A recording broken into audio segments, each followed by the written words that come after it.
Hello everyone, welcome to शिक्षक prep. Friends, हमारी English pedagogy की सीरीज़ चल रही थी जिसमें चैप्टर सेकंड तक हम लोगों ने कर लिया था। आज हम डिस्कस करेंगे चैप्टर थर्ड। फ्रेंड्स, इससे पहले हमने Hindi pedagogy, maths pedagogy and science pedagogy की सीरीज़ कंप्लीट कर ली है। उन वीडियोस की प्लेलिस्ट बनाई गई है और प्लेलिस्ट का लिंक आपको इस वीडियो के डिस्क्रिप्शन बॉक्स में मिल जाएगा। वहाँ जाकर आप उन वीडियोस को भी देख सकते हैं।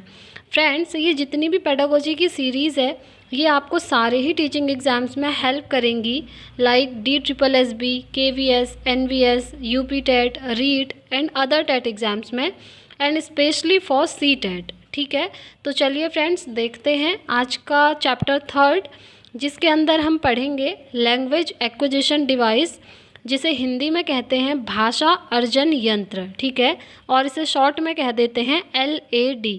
तो चलिए देखते। फ्रेंड्स, ये जो LAD है इसके बारे में बताया था नोम चॉम्स्की ने। ये नाम आपको याद रखना है, नोम चॉम्स्की।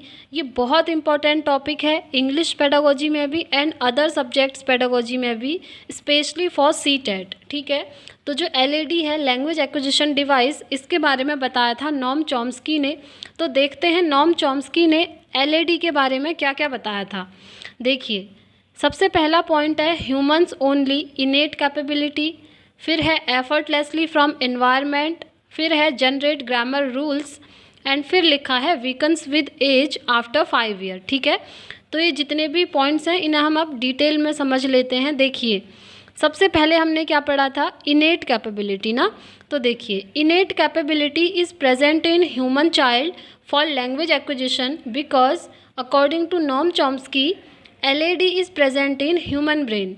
देखिए, नोम चॉम्स्की कहते हैं कि हर ह्यूमन चाइल्ड में लैंग्वेज को एक्वायर करने की जन्मजात क्षमता होती है।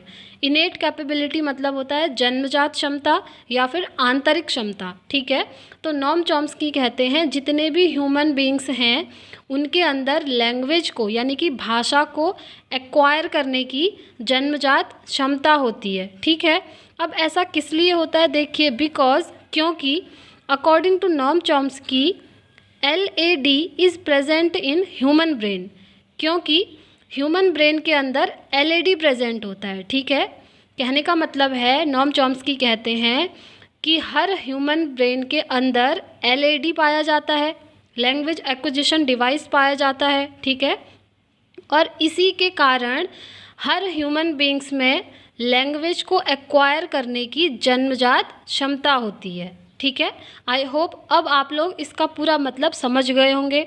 फ्रेंड्स, देखिए, इसका नाम है LAD, लैंग्वेज एक्विजिशन डिवाइस।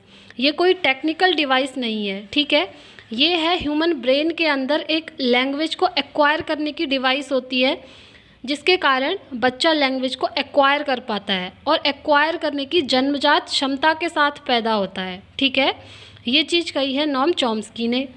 अब हम सेकंड पॉइंट को डिस्कस करते हैं। सेकंड पॉइंट में लिखा है एफर्टलेसली फ्रॉम एनवायरनमेंट। देखिए, इसमें नोम चॉम्स्की ये कहते हैं कि हर बच्चा जो है लैंग्वेज को अपने एनवायरनमेंट से एफर्टलेसली सीख लेता है, यानी कि बिना एफर्ट दिए हुए, बिना ज़्यादा मेहनत किए हुए या फिर बिना रटे हुए लैंग्वेज को सीख लेता है, एक्वायर कर लेता है अपने एनवायरनमेंट से। ठीक है, इसका मतलब क्या है अब समझते हैं। देखिए, जब किसी घर में कोई बच्चा पैदा होता है, उसके बाद वो बच्चा उस घर में रहता है, तो उस घर का जैसा भी एनवायरनमेंट होगा, उस घर में जो भी लैंग्वेज बोली जाती है, जो भी भाषा बोली जाती है, और उस घर के आस पड़ोस के जो लोग हैं वो भी जिस तरह की लैंग्वेज बोलते हैं, वो सारी लैंग्वेज बच्चा खुद ब खुद सीख जाता है। ठीक है, ऐसा तो नहीं है कि बच्चे को रटनी पड़ती है लैंग्वेज, ऐसा नहीं होता है ना।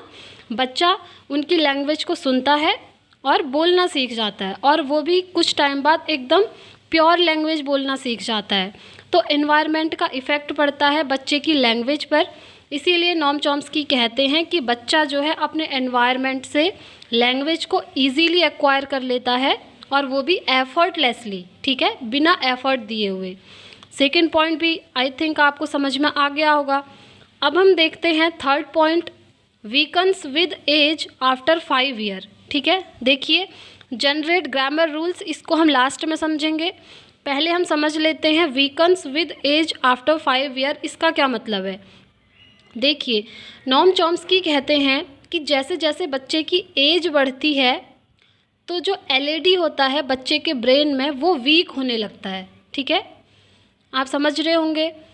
नोम चॉम्स्की कहते हैं कि जैसे जैसे बच्चा बड़ा होता जाता है, बच्चे के ब्रेन के अंदर जो एलएडी होता है वो कमज़ोर होने लगता है। ठीक है, अब इसकी भी एक लिमिट है।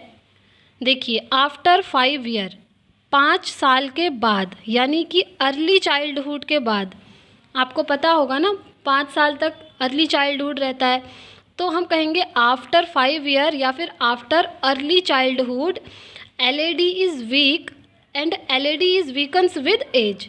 ठीक है, इस तरह से आप कह सकते हैं। इसका मतलब क्या है, इसे अच्छे से समझ लेते हैं। देखिए, बच्चे को 5 साल तक आप जिस एनवायरनमेंट में रखते हैं उस एनवायरनमेंट से बच्चा लैंग्वेज को इजीली एक्वायर कर लेता है बिना एफर्ट दिए हुए। ठीक है, बट 5 साल के बाद जो एलएडी होता है बच्चे के ब्रेन के अंदर वो वीक होने लगता है। इसका मतलब है कि लैंग्वेज को जो एक्वायर करने की कैपेबिलिटी है वो भी कम होने लगती है, वीक होने लगती है।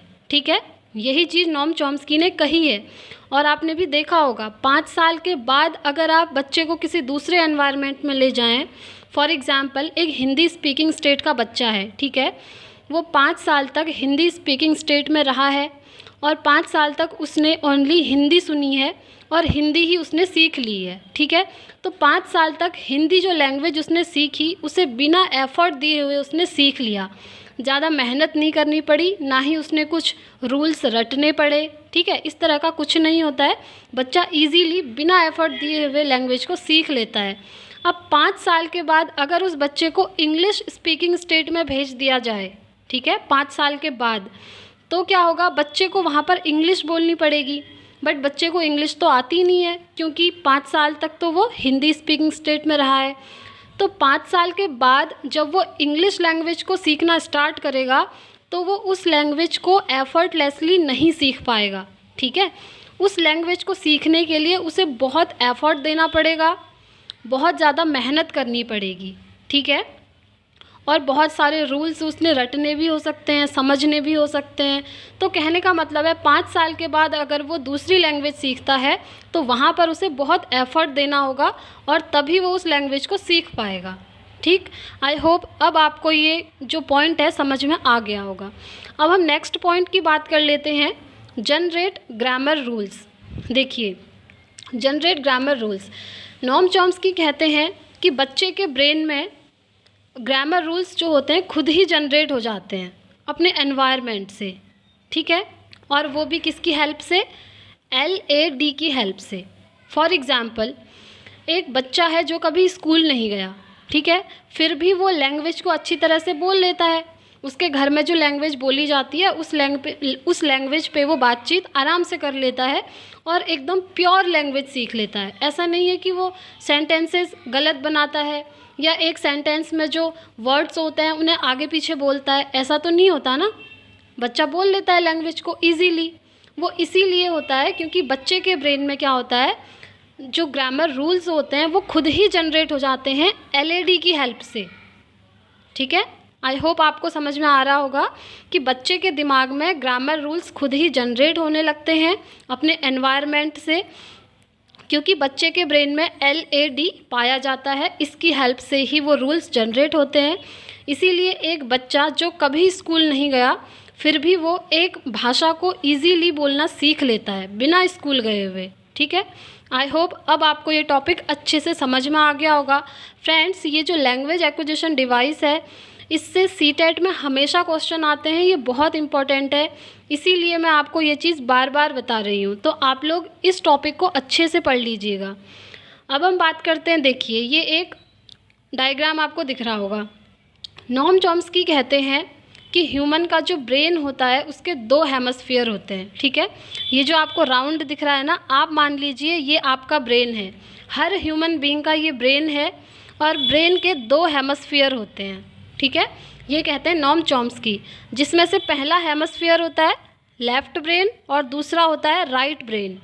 ठीक है, देखिए अब जो लेफ़्ट ब्रेन होता है वो रिस्पॉन्सिबल होता है ह्यूमन की वोकेबलरी के लिए, लैंग्वेज के लिए, लॉजिक के लिए और कॉग्निशन के लिए, ठीक है। और जो राइट ब्रेन होता है वो रिस्पॉन्सिबल होता है क्रिएटिविटी के लिए, ठीक है। ये आपको याद रखना है, इससे बहुत बार क्वेश्चन आए हुए हैं। देखिए, माइंड से रिलेटेड जितनी भी चीज़ें होती हैं वो सभी लेफ़्ट ब्रेन से रिलेटेड हैं, ये आपको याद रखना है, क्योंकि जो लॉजिक है वो दिमाग से लगाया जाता है, कॉग्निशन है वो भी माइंड से रिलेटेड है ना।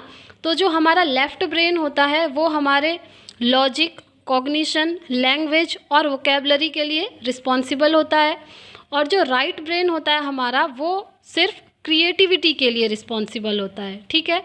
इसीलिए आपने देखा होगा कोई बच्चा बहुत ज़्यादा क्रिएटिव होता है, ठीक है, तो इसका मतलब क्या है कि उसका जो राइट ब्रेन है वो ज़्यादा एक्टिव है लेफ़्ट ब्रेन से, ये आप कह सकते हैं, ठीक है। तो फ्रेंड्स, ये टॉपिक यहीं पर समाप्त होता है। इस टॉपिक पे इतना ही था, बट ये टॉपिक जो है बहुत इम्पॉर्टेंट है, आप लोग इस टॉपिक को अच्छे से पढ़ के जाइएगा। फ्रेंड्स, नोम चॉम्स्की के बारे में थोड़ा बहुत चीज़ें और हैं, ये आपको याद रखनी है। नोम चॉम्स्की एक लिंग्विस्टिक हैं, ठीक है, अमेरिकन लिंग्विस्टिक कह सकते हैं, और नोम चॉम्स्की फ़िलोसोफ़र भी हैं, कॉग्निटिव साइंटिस्ट भी कह सकते हैं उन्हें, हिस्टोरियन हैं, या फिर एक और चीज़ है कि वो पॉलिटिकल एक्टिविस्ट हैं, सोशल क्रिटिक हैं, ठीक है। बट आपके लिए सबसे इम्पॉर्टेंट याद रखना ये है कि father of modern linguistic Noam Chomsky हैं, ठीक है, जिन्हें हिंदी में कहते हैं भाषाविद, वो हैं नोम चॉम्स्की। तो फ्रेंड्स, आज का चैप्टर यहीं पर समाप्त होता है। आई होप आपको ये लेक्चर पसंद आया होगा। अगर इस लेक्चर से रिलेटेड कोई भी क्वेरी है तो आप लोग कमेंट बॉक्स पे कमेंट कीजिएगा, मैं उनके आंसर ज़रूर दूंगी। फ्रेंड्स, अगर आपको ये वीडियो पसंद आया है तो प्लीज़ वीडियो को लाइक एंड शेयर कीजिए, चैनल को सब्सक्राइब कीजिए, बेल आइकन प्रेस कीजिए ताकि आने वाली वीडियोस की नोटिफिकेशंस आपको मिल सके। तो फ्रेंड्स, अब हम मिलते हैं नेक्स्ट वीडियो में, तब तक के लिए thank you, bye bye, take care, all the very best.